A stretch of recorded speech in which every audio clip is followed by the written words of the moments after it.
आप सभी लोगों का स्वागत है हमारे वीडियो में। और आप लोगों के देहाती झूमर गीत सुनाओ थे, गीत सुनल जाए आप लोग। हंसी हंसी पूछे ले राजा एगो बतिया, यार पिया एगो बतिया से काहे दुबरइलू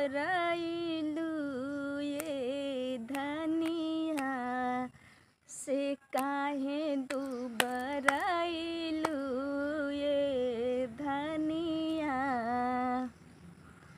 का कहीं राजा हम दिलावा के बतिया, का कहीं राजा हम दिलावा के बतिया से कहले ना कहाला ये मोर संवरिया, से कहले ना कहाला ए मोर संवरिया।